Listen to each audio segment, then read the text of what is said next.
Hey, what's up, guys? And welcome to, oh boy, episode 100 of Talk4, the quickfire podcast where we ask four great questions to unique and interesting people. Behind the mic today is your host, Louis Skupien, and I had to do something special for my 100th episode. I had many suggestions, I had many ideas, many of which I sacked off, and always wants to have this one right here. It is the return of the Mac, ladies and gentlemen. We've got Tmac, Pat McNamara on from my very first ever Talk4 Podcast episode. He's back. Obviously, since then, we've got new listeners, many of which probably haven't heard of you before. So I was hoping you could just give us the quick 1 to 2 minute kind of rundown of who Tmac is, what you get up to, man, and what you're all about. And then we're going to dig into some really good questions. Sure. Hey, thanks for having me back. Glad to be here. And howdy, folks out there in radio and TV and internet world. So yeah, Pat McNamara is my name. Most people call me Mac or Pat Mac, whatever. I don't care anymore. I'm a retired military guy, 22 years of special ops. And then after that, I ventured out on my own to run a series of businesses. I do shooting and fight training, combat strength training. I have several different collaborations with people. I recently became a co-owner of a coffee company, Invader Coffee. Nice.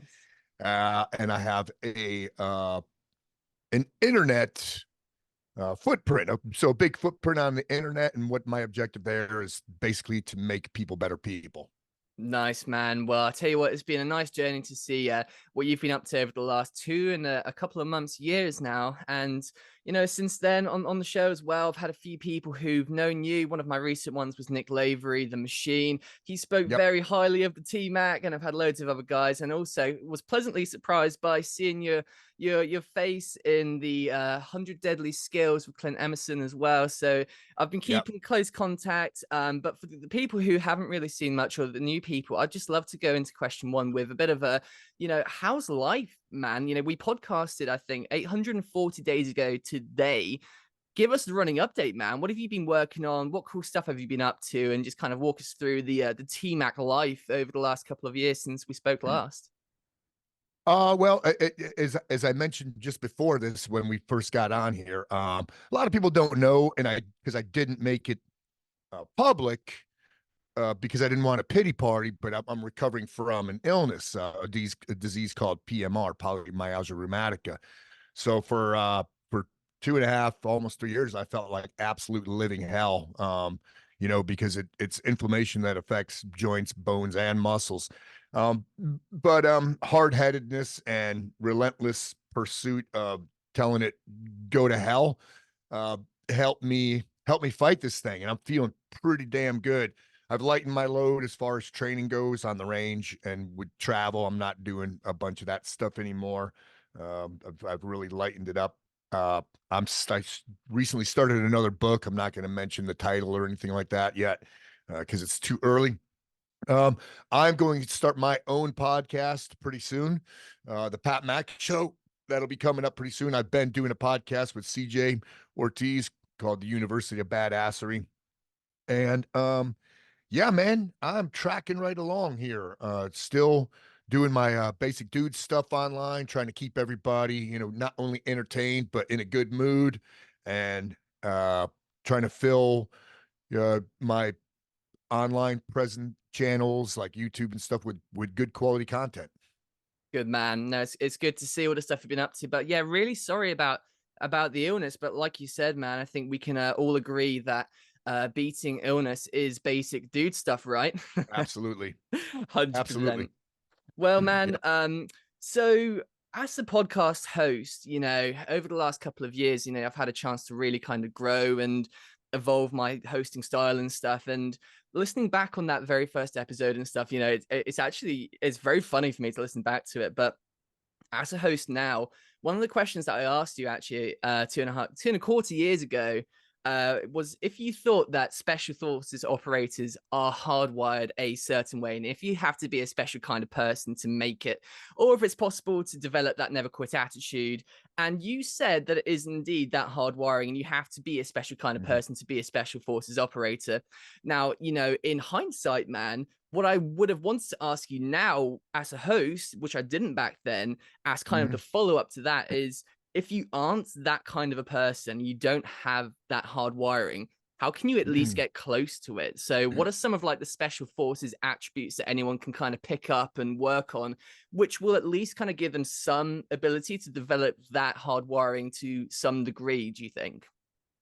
I think they could start with I had one thought enter my mind and I erased it immediately. And I'm going to start with a different approach. Number one, have fun with life, get outdoors a lot, right? Get outdoors a lot. And once you're acclimated to being an outdoors man, an outdoors person, try to put yourself into positions that are basically like suckfests, like a long orienteering challenge, or some kind of privation challenge that you force upon yourself, where you get out and have to maybe trap some food, forage for edible flora, go fishing, make primitive fire, but try to put yourself into uncomfortable positions. I mean, there's a start point, right? I mean, that's a start point, but it's real tough to develop that kind of shit doesn't bother me attitude unless you put yourself into those positions. With the military, you're forced into those positions, right? So you're just forced there, and it's a regular. You don't know what's coming next, especially in special operations. You are forced into a lifestyle that sucks, and you develop an ability to embrace that suck. Absolutely, man. Yeah, I totally agree with you there. And, talking about some of the things that you can do day to day as well, going back a little bit to, 840 days ago, something else I'll ask you too. Man, are you still keeping up with the whiteboards, the daily, weekly, monthly, yearly tasks and stuff on there? Is that still part of your routine? Yeah, so absolutely. And I gotta follow up on that one too. Nice. A lot of people have asked me in recent years, how do I develop motivation? And I respond with, I don't fucking know how do you develop motivation, because guess what? Because of this illness that I have, so chronic pain, I don't have motivation anymore. I am not a motivated individual. So I have 3 boards I work off, right? So I have my year board, it's right there. Downstairs in my laundry room, I have my monthly board, and I walk past it 6, 7 times a day, and I could just check to see what's on there. What's coming up in a couple of days, what's coming up in 2 weeks, events. And on my refrigerator, it's tomorrow, what I need to do tomorrow. So for those people who have lack of motivation, you need to develop discipline. There's one way of developing discipline is to follow that whiteboard, put tasks on that whiteboard that you must complete the next day. And you can't make it super ambitious, because you want to be victorious with this board. You want to make those small incremental improvements on a day-to-day basis. And you need discipline until you don't need it, until it becomes a way of life, a new normal. So 100%. Absolutely, I still use the whiteboards. Good, man. I'm glad to hear it. No, 100%. I agree with you there for sure. So, something I've really kind of taken to over the past few months, I've always been trying to do it, but I haven't quite found like a method that really worked for me until recently, in terms of the to-do lists and the daily tasks and stuff. But just out of interest for you, because obviously, you're an ex-special forces operator, you got the stuff on lockdown, and like you said, you've been through hard times, but you've stayed consistent with all that stuff. So if you are someone listening in, kind of going into something a little bit actionable for people right now, how would you structure a daily to-do list, a weekly to-do list? Like, how does it look to you on that sort of a thing? Like for me, I would have the set things that I need to get done daily. So that might be some content, that might be taking my supplements supplements and vitamins. And then there's like the the anomalies, these tasks that kind of grow the business, the podcast and stuff like this. But yeah, so from you, like from your perspective and the way you do things, how would you like structure a to-do list or a whiteboard thing now to get stuff done and be consistent with it for anyone listening who wants to give it a go? So I realize that I don't have a day-to-day life like most people do. So a day-to-day grind, so like a 9 to 5 job. I don't have that, right? I'm retired almost twice. I have several different businesses. So I kind of write my own schedule. So I do have that luxury. So I understand that. But let's say you have a day-to-day grind, a 9 to 5 or whatever it is. Put stuff on the whiteboard that it has nothing to do with your day-to-day grind, because most people get stuck in a rut, right? Routine. They're going to get up, they're going to eat breakfast, they're going to clean themselves up, go to work, come home, plop in front of the TV or something like that, but you put stuff on there that you want to accomplish for the betterment of the human being that is yourself. So you put on that whiteboard, because here's the thing. You could say to yourself at night, you could say, you know what? Tomorrow morning, I'm going to go for a walk. I'm going to go for a walk. There's a park a mile away. I'm going to walk to that park. I'm going to do some exercises and walk home. In the morning, you might say, screw that, man. It's too cold. But at night, if you said that and you put it on your whiteboard, guess what? Now it's an implied task. That shit is up there. You have to abide by that. I'm not saying that capitulating to whiteboards is a good idea, but this is your board. You wrote it up there. This is your essential task list, and I tell people to use the whiteboard, especially if they're on a new journey of health and fitness. Write that shit up there. I write my shit up there. I write, like, for instance, tomorrow workout. I'm going to write hypertrophy on my tomorrow's whiteboard tonight.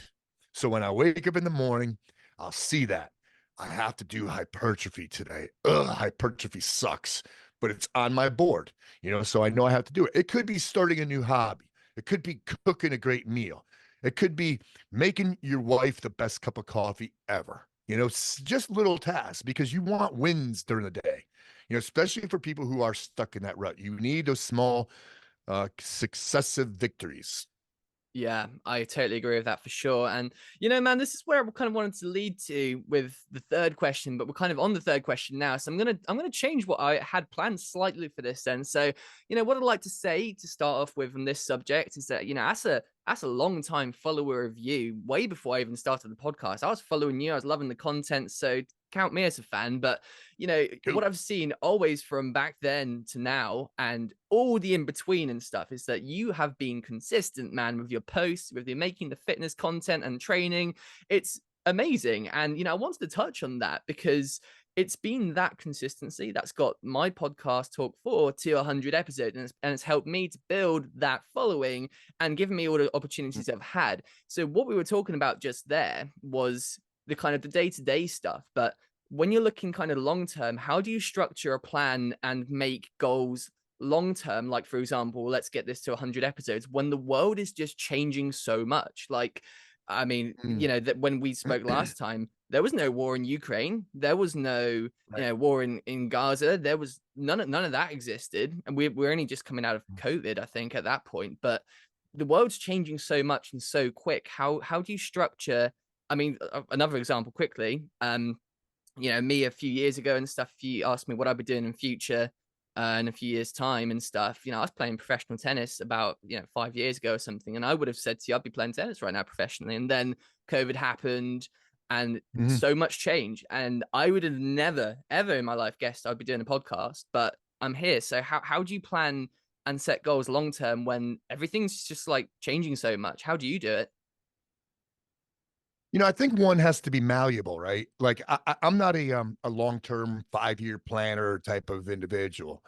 With my content and everything that I'm doing, it took a lot of trial and error, to get to where I found a platform and realized that, dude, all I need to sell, all I need to preach is this right here. because I think people are genuinely craving genuine. So I found a place in the world of the, electric eye, and with the workout stuff, with the basic dude stuff, uh, with the solid content on YouTube, trying to make people better people. I realized this is a fit, and I am not going to deviate from it, though my left and right limits are pretty wide. So back to what you were saying about, conflict in the world right now, So a lot of me, guys like me, these influencers, especially veteran influencers, all I'm seeing from them is visceral crap. I see a lot of anger. I see a lot of like almost not shrill content, but just negative, and negative, especially in anger. They're pissed off at politicians and shit like this. You know what I'm doing? I'm staying the course. I'm staying the course. As a matter of fact, I'm throwing it a different direction. With my like coffee ads, for example. I'm telling people, hey man, scared and angry. That's what the media wants you to be. It's okay. Enjoy life, bro. And I'll go on with this diatribe for a second, and I'll culminate these little discussions with, today is going to be a good day. Because I think other people should think that way, Today doesn't have to be nasty. Today doesn't have to be, I don't have to be shrill. I don't have to be super judgmental. I'm going to have a good day today. And I remind myself of that in the morning too, by the way. So I'm not a long-term planner. I go with what works until the left and right flanks need to be adjusted a little bit. I'm not going to completely erase the whiteboard and start from scratch on anything, because I got some good shit going on, so I'm going to stay the course.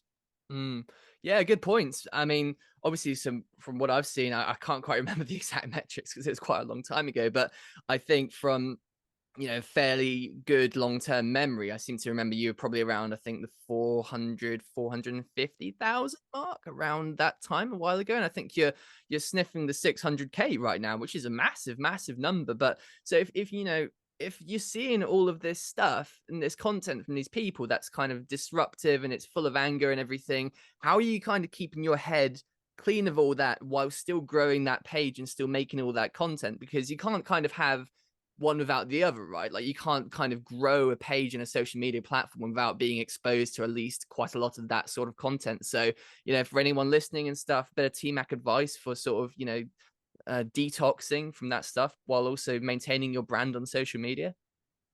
Mm-hmm. Yeah. So, the way around that is to either limit yourself to that kind of content, turn it down a notch, or just turn it off. Because it's no freaking good, man. It's going to have an adverse effect on you. You can't help it. You know what I mean? For instance, I got rid of TV, because cable news, for instance, you've heard the term fake news, right? Everybody's saying, well, that channel's fake. That channel's fake. Guess what? They're all fucking fake, man. All cable news is fake. All of it. Just which one are you going to listen? Which one is preaching to your choir? That's what people want. They want to drink the Kool-Aid. You know what I mean?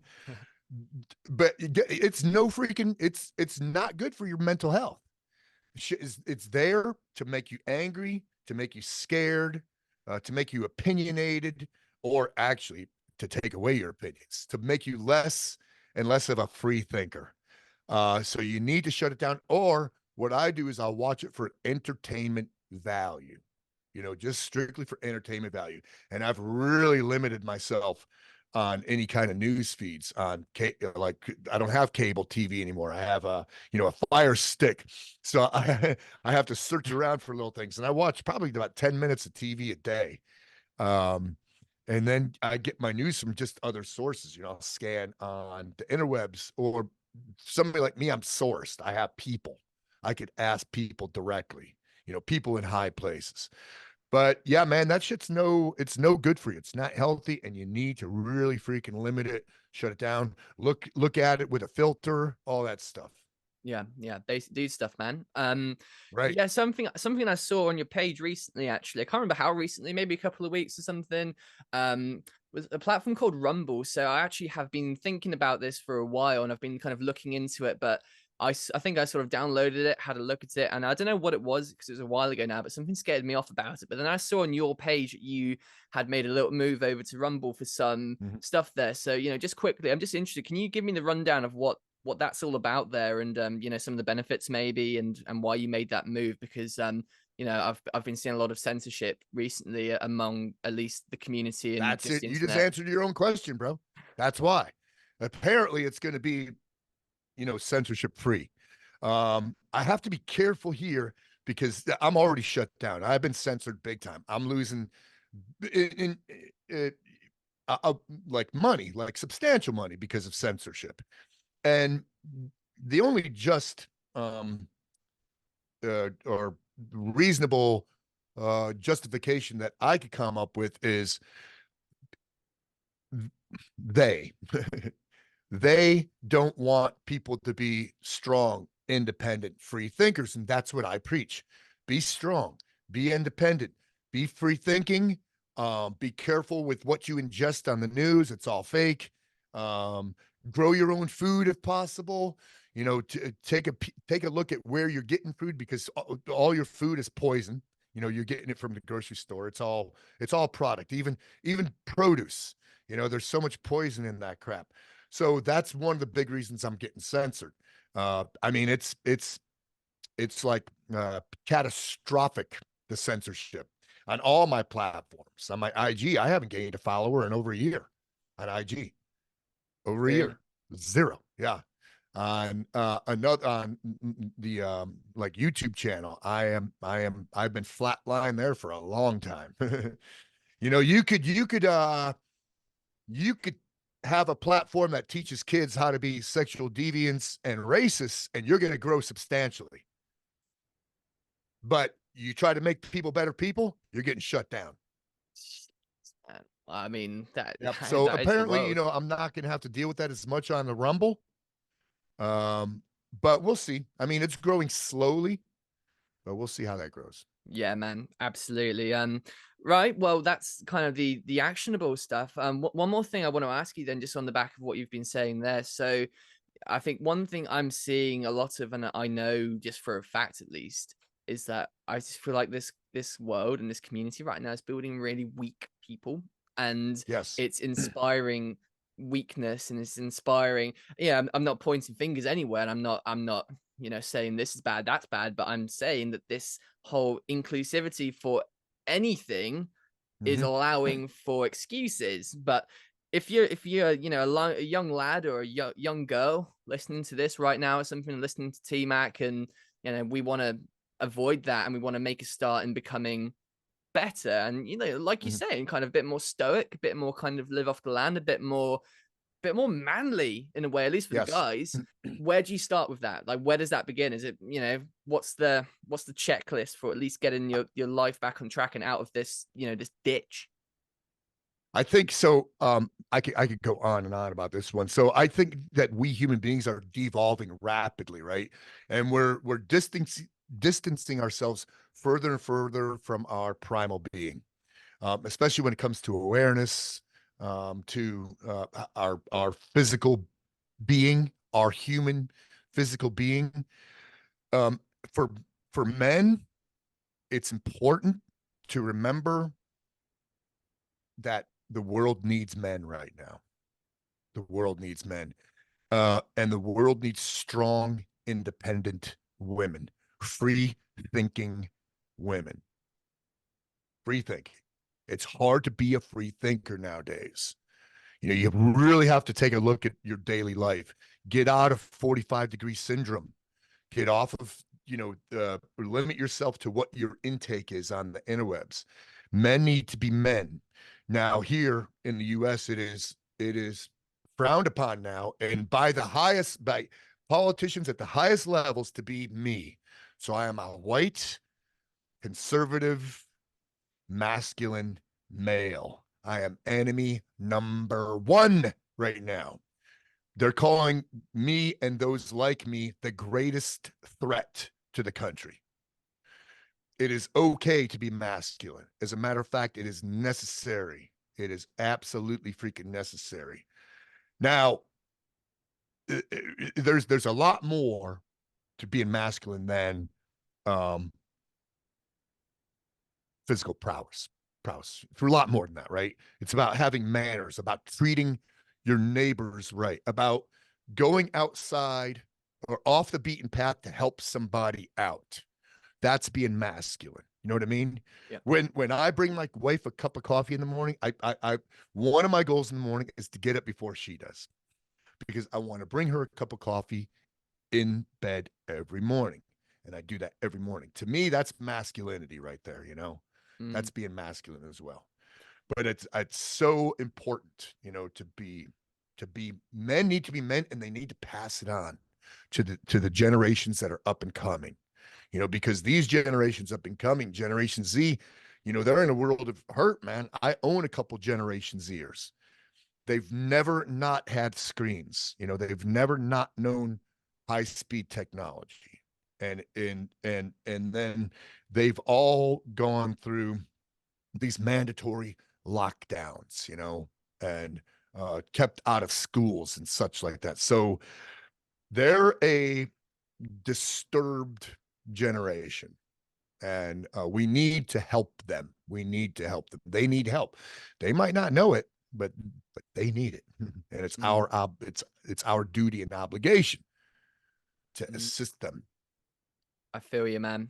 I feel you. I feel you. It's very true. And yeah, I think that's a good place to just say I have got a really good story to tell you actually for the end of this episode. But right now I just want to quickly ask you, I'll be honest, I probably should have, but I didn't quite do my due diligence to find out exactly what this is. But talk to me just quickly. What is Keep the Blaze Alive? I've seen that in your link tree stuff and in your bio Yep. and everything. Has that got anything to do with what we just spoke about? You know, what's the mission there with that?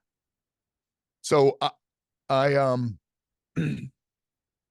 I came up with that saying a long time ago. It just means, you know, keep your energy, keep your motivation, your motive, the fire that stokes your motivation, keep it stoked.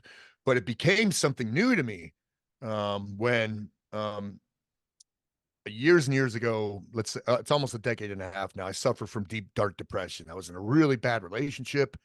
And I disclosed this on the Joe Rogan podcast, where I talked about being in this rut, and it was so freaking deep, you know?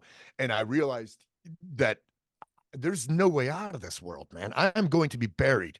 And then it occurred to me that I'm not going to be buried. I am planted. I'm going to grow from this experience. So the Keep the Blaze Alive thing, I recognized then that I still had an ember. My flame wasn't out yet. I still had an ember, you know, and that's a good thing to have that ember. So I had to nurture.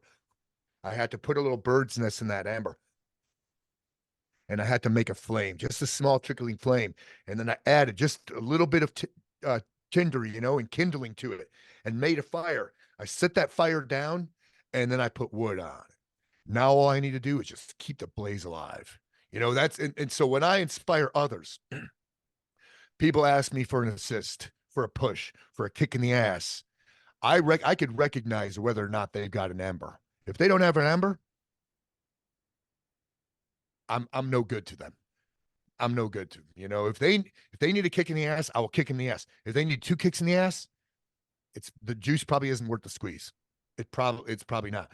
But if they've got an ember, I'm going to recognize it, and I'm going to help nurture that flame. And I'm going to put the first few pieces of kindling on that flame. And then it's their duty and responsibility to keep that blaze alive from then on out. Nice. So the platform then, what I've seen on the thing. So what exactly is that then? It looks like coaching to me. Oh yeah, they the Pat Mac Keep the Blaze Alive coaching squad on Patreon. So I've got a couple hundred members there, and it's basically life counseling. We discuss an array of topics, and the members are very eclectic. Eclectic. I learn a lot from them. Their skill sets are all over the map. Their professions all over the map. there's a diversity of knowledge bases, and there's men, women. They're from global too. They're all over the world. I got members all over the world on this thing, and we do a series of things on there. I share information and skills, and then we have Zoom calls and lives weekly, and we talk conundrums, we talk victories, we talk failures and how to recover from them. We talk marital relationship issues. We discuss finances. We discuss ways to better the human being that we are. We just discuss an array of topics, but it's a really good platform. It's a good bunch of folks, and I hope to see some of these folks on there. Yeah, absolutely. Well, I mean, like I said, we're gonna get some links to that in the bio and everything too. But right, look, man. So this is my 100th episode, dude, and Congratulations. I appreciate it, man. It's been a hell of a journey, and something that I really wanted to slide into this at the end of the podcast now for kind of the fourth part of it, if you will. It was just a little story. So if you don't mind, I'm just gonna tell you a quick story. It's quite funny. Yeah. So this is hilarious. Now, anything that happened over 840 days ago, I think you can start to laugh about it now, but I had to tell you this story because I thought it would just be so funny. So you were my first podcast episode guest, right? And I consider myself incredibly lucky now and back then to have had you on the show. So I was obviously, that's the first episode, very, very excited to have you coming onto the podcast. And I did my prep, man. I was ready weeks before it. I had the stuff ready to freaking go, dude. I was ready in every way, shape, and form. Scripts, the lot. Obviously back then, slightly different setup, didn't have video or anything, but it just so happened that the day that you chose and to, open up your schedule for me on that first one, we had a hell of a storm outside. Okay. So, out here in the sticks in the UK and Somerset, it's, we can sometimes have Wi-Fi problems, right? But no big deal. What I didn't kind of take into account was that we also had our thatched roof redone. So it wasn't fully completed yet. 10 minutes before our podcast, man, we had a power cut and I was there. I had my script in one hand. I had everything ready. I was so freaking nervous, man. And lights go out, Wi-Fi goes out, everything. I'm just stood in my room in the pitch black darkness, and you're going to turn up in about 10 minutes time. So we are sprinting around the house for the next 4 to 5 minutes. Circuit breakers, Wi-Fi routers, plugs, sockets, the lot. And my dad, being the hero he is, managed to get the Wi-Fi back on about a minute and a half before you entered the Zoom meeting. The lights, however, did not come back on. And you don't know this, but for that first podcast episode, which was audio only and no video, I was there with torch in my left hand and script in my right hand. And I just wanted to say that's the story of 10 minutes before my first meeting with you. And I just had to ask you, it's a long time ago, it's 840 days ago and stuff, but did you have any inclination of just any kind of just distress about that whole 10 minutes before we met for the first time? And what was it like doing that podcast for you that first time, if you remember it, compared to like this one? I'm curious, man. What was it like? So now I have no recollection. There was no signs that you were, in distress like that. And I believe I could say that because I think I would have remembered. You know what I mean? It would have stuck with me. I can't remember the first podcast I did. It's been a minute because how old are podcasts now? They're I mean, like since they've raised in popularity, not even a decade, right? No. Maybe a decade, maybe a decade-ish, but it was probably about a decade ago, I would imagine, that I did my first one. But some of them they called them like interviews. They were just online interviews, like on YouTube and stuff like that. So I did a series of, I think the first big one that I did that got the most traction was the Bravo Company USA, BCM. uh, uh, shit, what was it called? The Bravo Company. Something. I can't remember, but it was just an interview, but it got a lot of traction and it was fun. I loved doing it, man. I had no problem, but I kind of ooze that confidence anyway. So you turn the camera on and put a mic in my face, I'm good to go, bro. There's no trepidation there whatsoever. I love it, man. No, it's true. And if there's one thing I gotta say, it's just it's consistency, man. Like you just said, it's that consistency, and that's what it comes down to. I mean, Yeah.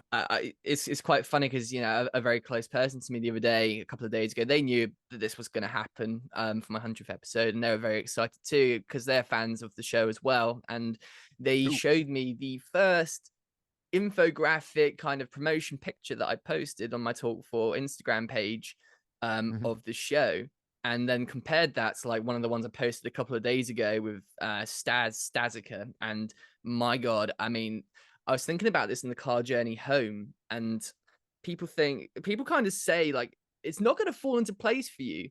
I don't think that's true. I think it's all going to fall into place for you if you stay consistent with it, because I didn't have any special training in graphic design. I didn't have any podcast training. I just kept Mhm. doing it, man. And the skills Right. and the flow of it and the understanding and stuff, it's just gone. Yeah, it's just out of this world different from how it was from the first episode. So I think if there's one thing I've got to say is guys, start and stay consistent. And also Yeah. go and listen to episode 1 because it's hilarious, man. Listen back to how different it is then. But yeah, Tmac, any final thoughts on Well, consistency and just to capitalize on that one, it's very mm, important for people to understand when you keep mentioning consistency, that comfort and growth rarely coexist. You know, you're going to be choppy. You're going to be soup sandwich at the beginning. You're going to be a football bat, hockey cleats, chicken wire canoe, you know, when you first start something. But you've got to freaking be resilient, man. You know, you've got to freaking struggle with it. Struggle with that shit because eventually you're going to iron out. You're going to iron it out. You know, you're going to smooth out the edges. So yeah, man, nah, it was good. I like the format. It's nice and quick. So, um, and congratulations on 100. Cool. That's badass, man. thanks, bro. I'm And happy to be here. final piece of advice for anyone listening as well is if you do end up starting the podcast and getting a guest like T-Mac on, you might want to choose a day where there's no storm and there's no undone thatched roof above your head, because I lost to think maybe somewhere in the middle of like 5 to 10 years of my life in stress in those 5 minutes where I was sprinting around the house. But yeah, T-Mac, I think having a backup like means of communication with the individual. yeah. Like if you were to ping me text or on a different like, hey man, having electronic problems, there's a storm. Mm. Somebody like me is like, fine, man. I can meet you back here in 2 hours or tomorrow. You know what I mean? So for people who are beginning that shit, have that backup means of commo with the Good stuff. person you're gonna. Good stuff, man. Well, dude, that has obviously been the 4 questions for today. And before we wrap this number 100 up, it is time for what was then the same thing as it is now, a tradition that's carried through. It's time for the shameless plug, T-Max. So yeah, take a minute, promote all your social media stuff, your website, books, or anything that you want my listeners to go and have a look at. That's part of what you get up to, dude. Yeah, man. So you can find most all my stuff through um Tmax Inc. You know, if you Google Tmax Inc, TMACSINC, that's my G page, that's my website. My YouTube channel is Pat Mac. And hope to see you on my Pat Mac Keep the Blaze Alive coaching squad on Patreon. And then Absolutely. Invader Coffee. If you're a coffee nerd, you got to try some of that because damn, air roasted in Austin, Texas. How was Freaking that for awesome. plugs? That's a great shameless plug, man. I'll take it. Well, look, T-Mac, great stuff, Dan. Great stuff, man. That's been episode 100. I just want to say, dude, thank you for Hell being. yeah. I feel like I owe this to you, man, as well. I just want to say, from me back then and me every day going forward from there, God, dude, on this podcast, man, my 50th episode, I had a fighter pilot, and at the end of it, he invited me to fly in his fighter jet.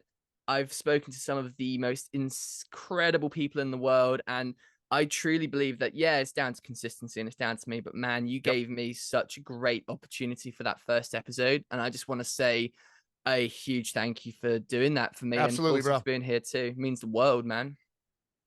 Right on. Absolutely. Appreciate being back. Tmac is back. Well, I'll see you at 500, right? Yep. 500. Sounds good. Love it, dude. And well, all I can say, guys, is thank you all for listening to this. Has been episode 100. I can't believe we're here now. If you'd like to listen to the past episodes, guys, I would love to plug episode 1. Go and listen to it for the shits and giggles. But at the same time, I'm kind of like, yeah, don't listen to that one. But guys, yeah, go and have a look at the channel, leave a subscribe, leave a comment, leave a like, go and support. And thank you for being on this journey. Thank you very, very, very much for getting us to 100. Couldn't do it without you guys. And looking forward to the next 10,000. See you guys next time. Fights on. Good night.